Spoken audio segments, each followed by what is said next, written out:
Hi friends, welcome to our channel.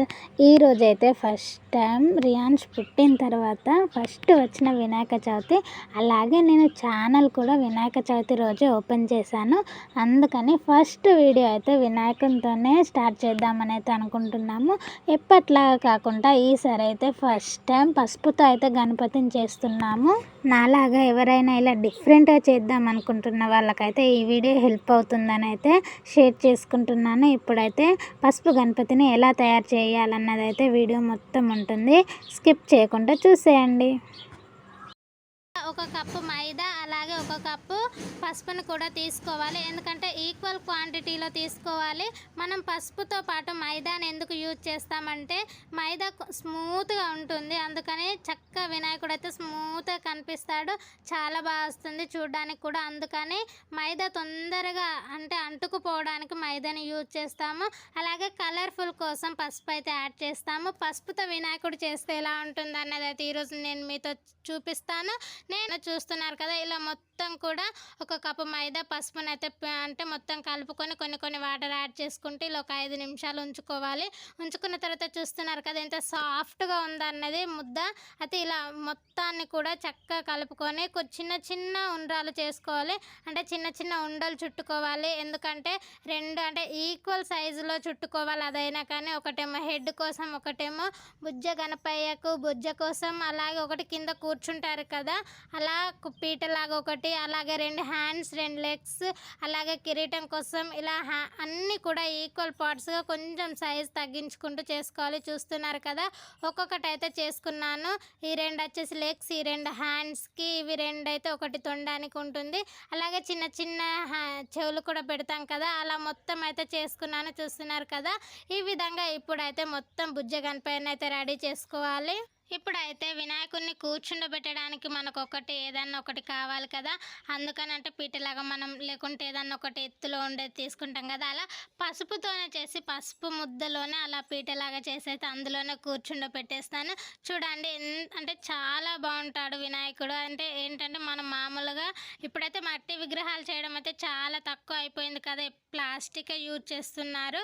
అలా water pollution కూడా అవుతుంది కదా, అందుకని మాత్రం ఎంతో కొంతమంది అంటే 100 మెంబర్స్లో 100 కాకుండా కానీ కొంతమంది చేసినా కానీ మనం అయితే మంచి చేసిన వాళ్ళం అవుతాం కదా. మీ ఇంట్లో పెట్టుకునే వాళ్ళైతే ఇలా చిన్న వినాయకులను, మట్టి విగ్రహాలను లేదా ఇలా పసుపు విగ్రహాన్ని చేసుకొని అయితే పెట్టుకుంటే బాగుంటుంది. ఎందుకంటే బయట వినాయకుడిని కొనాలంటే చాలా మనీ వేస్ట్ అవుతుంది కదా. బయట మామూలుగా ప్లాస్టిక్ కలర్ఫుల్గా చేసి అమ్ముతారు, చాలా మనీ పెట్టాల్సి ఉంటుంది. అలా మనీ వేస్ట్ చేయకుండా, పొల్యూషన్ చేయకుండా కూడా ఇలా మనమైతే ఇంట్లో ఉన్న వస్తువులతో ఇలా చేసుకోవచ్చు. చూస్తున్నారు కదా, 2 అయితే హ్యాండ్స్ కోసం, 2 అయితే లెగ్స్ కోసం అయితే రెడీ చేసుకుంటున్నాను. వీలైనంత వరకు మీరు కూడా మీ ఇంట్లో ఇలానే చేసుకోవడానికి ట్రై చేయండి. ఎందుకంటే పొల్యూషన్ నుంచి అయితే మనం బయటపడ్డ వాళ్ళమైతే ఎంతో కొంతమంది అయితే చేస్తూ ఉంటే కొంచెమైనా తగ్గుతుంది కదా, అందుకని అలా చెప్తున్నాను. ఇవి 2 అయితే హ్యాండ్స్, 2 అయితే లెగ్స్ అయితే రెడీ చేసి ఇప్పుడైతే మన బుజ్జ వినాయకునికి అయితే పెట్టేసుకుందాం. మొత్తం చూసింది అంటే వినాయకుడు మొత్తం రెడీ అయిపోయిన తర్వాతనైతే మీకు చాలా బాగా అనిపిస్తుంది. ఎందుకంటే ఎంత బాగున్నాడు, ఇలా మేము కూడా చేసుకోవాలనిపించి అందంగా రెడీ అవుతాడు వినాయకుడు. అందుకని మీరు కూడా ఇలా ట్రై చేస్తారని అయితే కోరుకుంటున్నాము. ఎందుకంటే ఏ పొల్యూషన్ లేకుండా, మళ్ళీ ఏ మనీ వేస్ట్ చేయకుండా మన ఇంట్లో ఆల్రెడీ మైదా ఎప్పుడైనా తెచ్చుకుంది, అలాగే మామూలుగా పసుపు అయితే ఎప్పటికి ఉంటుంది కదా, అవి 2 కలిపేసుకొని ఇలా అంటే కొంచెం అంటే చెయ్యరాని వాళ్ళు కూడా పర్ఫెక్ట్గా చేసే విధంగా అయితే నేనైతే వీడియో చూపిస్తాను. చూస్తున్నారు కదా, ఇలా చెయ్యరాని వాళ్ళు కూడా ఈజీగా చేసుకోవచ్చు. అందుకని ఎవరైనా కానీ మీ ఇంట్లో ఇలా ట్రై చేస్తారని అయితే అనుకుంటున్నాను. మీరు మీ ఇంట్లో ఎలాంటి వినాయకుడిని పెట్టుకున్నారు? మట్టి వినాయకుడా, లేదా ప్లాస్టిక్ వినాయకుడా, లేదా ఇలా పసుపుతో ఏదైనా మీరు డిఫరెంట్గా ట్రై చేసినట్టయితే తప్పకుండా నాతో కామెంట్ సెక్షన్లో షేర్ చేసుకోండి. ఇప్పుడైతే లెగ్స్ అయిపోయాయి, హ్యాండ్స్ అయిపోయాయి. చూస్తున్నారు కదా, మన గణపయ్య చేతిలో ఒక చిన్న లడ్డును కూడా పెట్టేసుకున్నాను.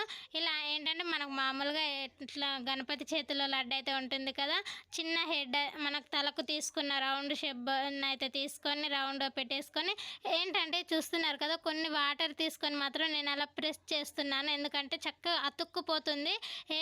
అంటే ఇట్లా క్రాషెస్ పడ్డట్టు కనిపించకుండా స్మూత్గా కనిపిస్తుంది. మనం మామూలుగా చేతితోని ప్రెస్ చేస్తే మాత్రం కొంచెం వేరు వస్తుంది. అదే కొంచెం వాటర్ పెట్టి మాత్రం ఇలా టచ్ చేయగానే మొత్తం స్మూత్గా అయిపోతుంది, మొత్తం అతుక్కుపోతుంది. అప్పుడైతే మనకు మొత్తం వినాయకుడు ఒకే తీరు కనిపిస్తాడు, ఏ డ్యామేజ్ అంటే ఏ క్రాషెస్ లేకుండా. అందుకని మాత్రం కొన్ని వాటర్ యాడ్ చేసుకుంటూ మాత్రం అలా చేసుకోండి. మనకు వినాయకునికి ఇంకా కిరీటం కూడా రెడీ అయిపోతుంది. మీరు కూడా ఇలాంటి బుజ్జ గణపతిని అయితే చేసి పూజించుకోండి, చాలా బాగుంటుంది. ఇప్పుడైతే మన వినాయకునికి డిజైన్ చేసేసుకుందాము. టూత్ పిన్ లేదా చీపురు పుల్ల ఏది ఉన్నా పర్లేదండి, దేనితోనైనా మనం డిజైన్ చేసుకోవచ్చు. అలాగే వినాయకునికి కూరలు కూడా పెట్టేసాము. ఇప్పుడు వినాయకునికి అలాగే కళ్ళు, అంటే మీ ఇంట్లో మిరియాలు అలాంటివి ఏవి ఉన్నా కానీ తీసుకోవచ్చు. ఏంటంటే అంటే మంచిగా కనిపిస్తాయి బ్లాక్ అయితే, అందుకని నేనైతే పెసర గింజలు అయితే తీసుకున్నాను. ఇప్పుడు వచ్చేసి మన వినాయకునికి జందనం కూడా వేసేసుకుందాము. అన్నీ వేసి కూడా వినాయకునికి జందనం వేయకుంటే మాత్రం అందంగా కనిపించదు కదా.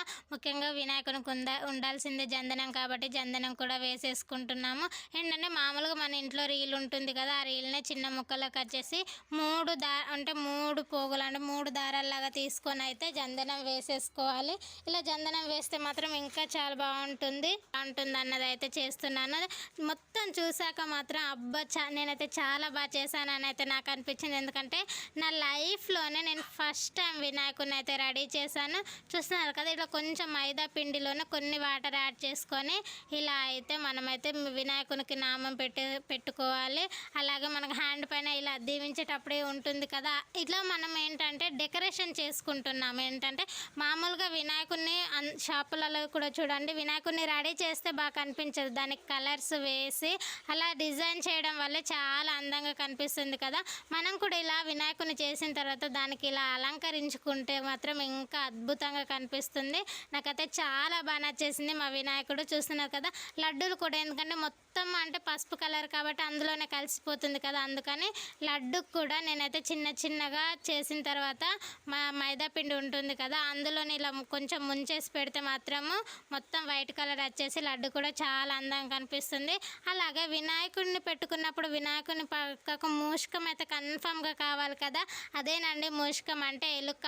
ఆ ఎలుక మాత్రం మనకు లేకుంటే మాత్రం వినాయకుని పక్కన వినాయకుడు పెట్టినట్టే ఉండదు కాబట్టి అందుకని కంపల్సరీగా నేనైతే ఎలుకనైతే రెడీ చేశాను. నాకు ఇంకొంచెం పిండి మిగిలింది, ఆ పిండితోనే ఇంకా వినాయకుని ముందు చాలా లడ్డూలు పెడితే కూడా బాగుంటుంది అనిపించి ఏం చేశానంటే చిన్న ఉండలు అయితే చేసేసి మొత్తం కూడా పిండిలో కలిపేసి ఇలా అయితే పెట్టేసుకున్నాను. ఓకే అండి, చూసారు కదా గణపతి ఎంత చక్కగా రెడీ అయిపోయాడో. ఈ వీడియో కనుక మీకు నచ్చినట్టయితే లైక్ చేయండి, షేర్ చేయండి, అలాగే సబ్స్క్రైబ్ చేసుకోవడం అయితే మర్చిపోకండి. మీరు కూడా గణపతిని ఎలా సెలబ్రేట్ చేసుకున్నారన్నది అయితే కామెంట్ సెక్షన్లో షేర్ చేసుకోండి. Thank you.